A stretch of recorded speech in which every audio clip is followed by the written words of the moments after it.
Welcome to this episode. We're going to talk about a mapping library called Folium.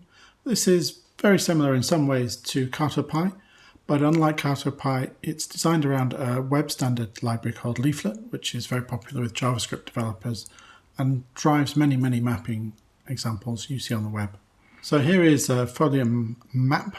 You won't see any difference really here at this point, but it's a Python interface to the Leaflet library. So it creates a web page as an output, so it can run better in a browser with a notebook than it can directly from an IDE like Visual Studio Code. But both are perfectly possible, and I'll show you it running within Visual Studio Code. In addition, it has the extra feature that it can allow some forms of interaction with a map, so slightly more than CartoPy through the standard matplotlib viewer. This is central London, and the map for this background is OpenStreetMap. As you'll see in a second, there's a choice of different map types. So Folium needs an internet connection, an active connection to pull the tiles down for the maps, as does CartoPy when it's running online. It also, here in this case, will call a web browser directly in order to view the things that we're looking at. So you'll notice here, this is in my standard Chrome browser, and it's pulled up around a center point in the middle of London, but I can zoom in on this. And I can also drag it, so it's actually pulling in tiles interactively as Leaflet does from the network. So it's a little bit more interactive than CartoPy. This can also mean that you can get lost quite easily. If I scroll on my mouse, you can actually go anywhere in the world. So if you've got a little bit of data in central London, that can rapidly vanish. It also does the scaling and pulling in the data as you zoom in more and more. So this is... Whereas this is a strand, this is bits of King's College London, and the embankment here, and the Thames itself. All of the details that OpenStreetMap normally has are available through the zooming interface. I want to look at a different demo now. I've got three different things to show you. The first one I'll show you is the central line data again. So this is the central line data from the network graph example that we did. Same file, tube node Z1L3, which is zone 1, line 3, which is the central line.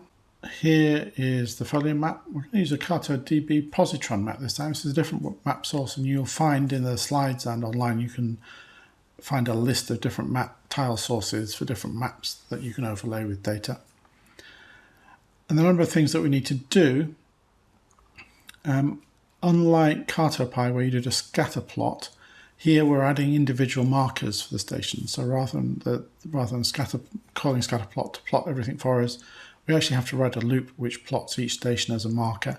But we're just going to use a circle marker here with a fixed radius and a fill color of FFFFOO. So it's a yellow fill color. You can, here you'll see, put in a hex code for the color as well as color names. You also see this little thing called pop-up. So because it's viewed through a browser and it's running in the background in JavaScript, you can actually have pop-up things. They're not quite the same as mouse over, but if you click on the station icons, you can pop up their names, and we'll see that working when we run it. So this is the positron, the CartoDB positron map. You'll see it's quite low contrast, so it's a good background for data. And these are all the stations on the central line, coloured in the appropriate central line yellow colour. But because it's interactive, we can drag it around, and if I can click on one, you'll see we can get the name up as well. So the behavior is tied in behind the scenes for you with JavaScript code into the interface. That's King's Cross there. Okay, and the final demo I want to show you is this Chloroplast demonstration. What's a chloroplast? Let's have a look at that first. So here's a chloroplast. It's a coloured filled area where the colour of the area is based on some data type. And here we've taken the broadband data survey of the UK by local authority area and used that to colour the data from a 32 megabit per second up to 94 megabit per second zones. And what you will see in central London is actually in the very centre of London, the general public's access to networks is slower speed than in the outer reaches. So as you go out from the centre and Westminster, this is Westminster Council's area here, the light tangerine orange one, you'll see things get better and better as they get greener and greener. So let's switch to the code and we'll show you how that's running. We need a number of extra things here because we're going to have to load in the shapes for the council areas, and to that we'll need JSON. the JSON library. We'll also have folium, web browser, and pandas as before. So the first is to load in something called London, LAD, local area districts. This is a name of each district in central London so that we've got a unique list of the districts we need. We then read in the performance wrangled version of the local area bandwidth survey, and then we filter that by all the areas of London. So we don't want the whole country here, we just want to pull out the London council areas, council district areas. This filtered.geojson is now the file name that stores the polygons for the outlines of each of these council areas.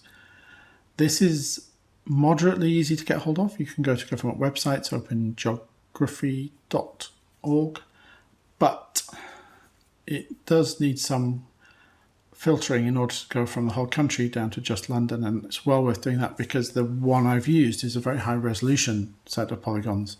If you download a low resolution, the whole country is easy to work with, but here the whole country is quite a lot of data.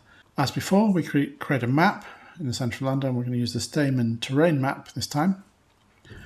And now we create a Chloroplast. So this takes the name of the geometry file, we had up here, the data frame that contains the bandwidth data for each area, and the link between these two is the code for the local area district, the LAD17 code. And you'll see if you look in those files, that's exactly what's there. And we use the field average down, which is the average download speed for those areas, to colour each of the Chloroplast polygons by. And we're going to do that on a red to yellow to green colour scale, an opacity of 0.6, and a legend name of average download speed. Once we've created the Chloroplast, you then have to add it to the map. And then we can call a web browser to view it. So we call, as we've done in the previous example, we've saved out map.html and we call the browser to view that. So, and there's the result. And we've got here those areas, and because it's a leaflet map underneath, we can scroll around and we can zoom in. Okay, so there you go. That's Chloroplast. That's it for folium. Quick introduction, but it has a very different, distinctively different set of features to Cartopy, and will be useful in different circumstances. So thanks for watching as always, and I'll see you again soon.